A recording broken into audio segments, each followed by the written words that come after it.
আসসালামু আলাইকুম। সকলকে আমন্ত্রণ আনন্দ টিভি রাতের সংবাদে। আপনাদের সঙ্গে আছে আমি সুমাইয়া আজাদ। মঙ্গলবার রাজধানী মহাখালী ব্র্যাক ইউনিভার্সিটির সামনে হতদরিদ্র দিনমজুরদের মাঝে ইফতার বিতরণ করলেন ব্র্যাক ইউনাইটেড ছাত্র সমাজ কল্যাণ ও হাসি মুখের সদস্যরা। এ সময় ছাত্র সমাজের সদস্যরা বলেন, আত্মনিবেদিত ছাত্রছাত্রীরাই মহাখালীতে নিজ উদ্যোগে করোনাকালীন দুঃসময়ে নির্ভীকভাবে করোনা আক্রান্ত রোগীদের জন্য জরুরি রক্ত ও প্লাজমা ডোনারের ব্যবস্থার পাশাপাশি নানা কার্যক্রমের মাধ্যমে সাহায্যের হাত বাড়িয়ে দিয়েছে।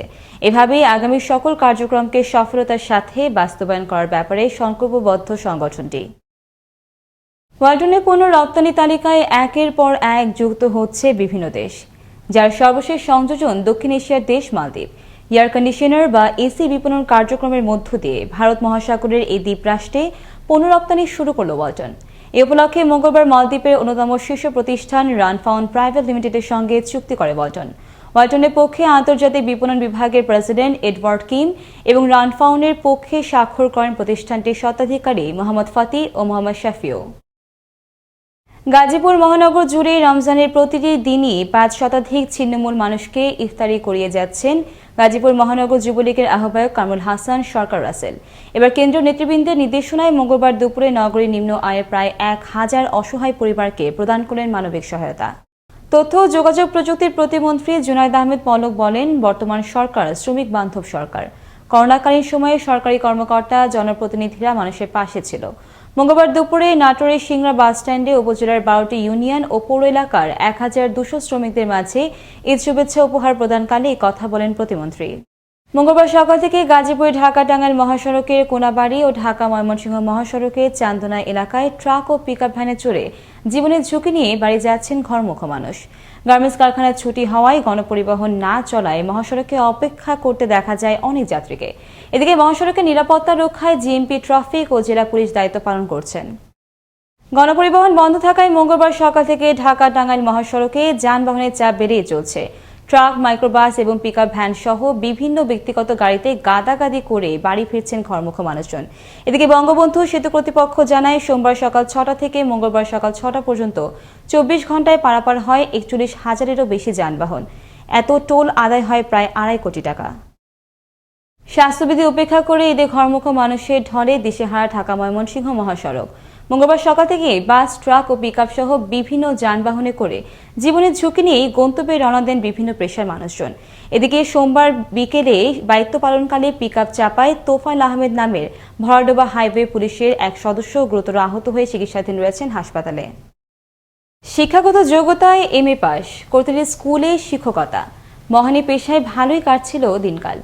নাম তার গোলাম সারোয়ার, থাকেন কুষ্টিয়ার ইবি থানার হরিনারায়ণপুর। পরিবারসহ থাকতেন ঢাকায়। হঠাৎই ব্রেন স্ট্রোকে হারিয়ে ফেলেন স্বাভাবিক চলাফেরার ক্ষমতা। কঠিন বিপদের এই সময়টাতে তাকে ছেড়ে চলে যায় স্ত্রী সন্তানরাও। ঘরের মেঝেতে মাটি খেয়েও ক্ষুধা নিবারণ করছেন দিনের পর দিন।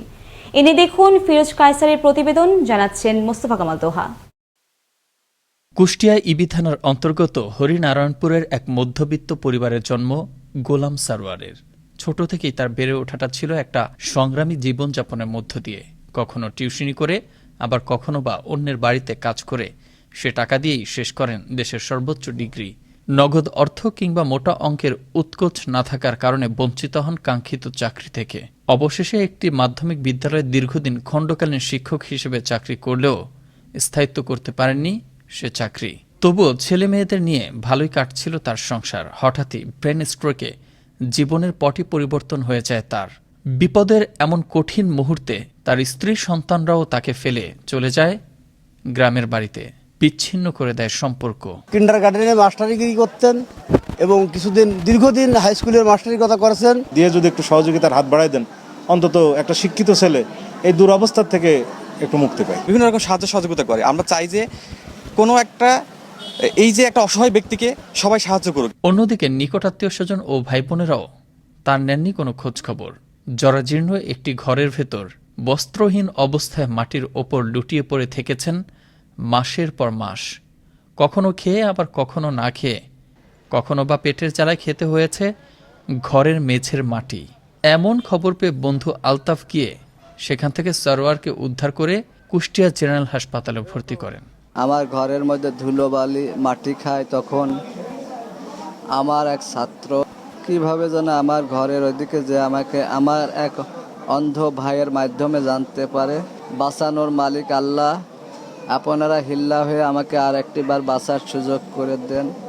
এ ব্যাপারে 250 শয্যা বিশিষ্ট কুষ্টিয়া জেনারেল হাসপাতালের আবাসিক মেডিকেল অফিসারের সাথে কথা বললে তিনি জানান, সারোয়ার নামে একটা রোগী আমরা আমাদের এই হাসপাতালে মেডিসিন বিভাগে চিকিৎসাধীন আছেন। তিনি ব্রেন স্ট্রোকে আক্রান্ত হয়েছিলেন এবং চিকিৎসা এবং দেখাশোনার অভাবে অপুষ্টিজনিত সমস্যার কারণে বিভিন্ন অসুবিধা নিয়ে আমাদের এখানে চিকিৎসাধীন আছেন। এমত অবস্থায় প্রয়োজন ধনাঢ্য ও হৃদয়বান ব্যক্তিদের সাহায্য সহযোগিতা এবং সরকারের সুদৃষ্টি। তাহলেই বেঁচে থাকবে মানবতা, দেশ পাবে শিক্ষিত জাতি গড়ার কারিগর, সুশিক্ষিত হবে সমাজ। মোস্তফা কামাল তোহা, আনন্দ টিভি, ন্যাশনাল ডেস্ক। দেশে গেল 24 ঘন্টায় করোনায় মৃত্যু হলো আরও 33 জনের। এ নিয়ে মৃতের সংখ্যা বেড়ে দাঁড়ালো 12,005 জনে। নতুন করে করোনা শনাক্ত হয়েছে আরও 1,230 জনের শরীরে। সব মিলিয়ে দেশের মোট করোনা রোগীর সংখ্যা দাঁড়ালো 7,76,257 জনে। মঙ্গলবার বিকেলে স্বাস্থ্য অধিদপ্তরের এক সংবাদ বিজ্ঞপ্তিতে তথ্য জানানো হয়। এই ছিল এখনকার মতো। আনন্দ টিভির সর্বশেষ সংবাদ এবং বিনোদন সবার আগে দেখতে ভিজিট করুন www.facebook.com/anandotv BD এই পেজে। ধন্যবাদ সকলকে, শুভরাত্রি।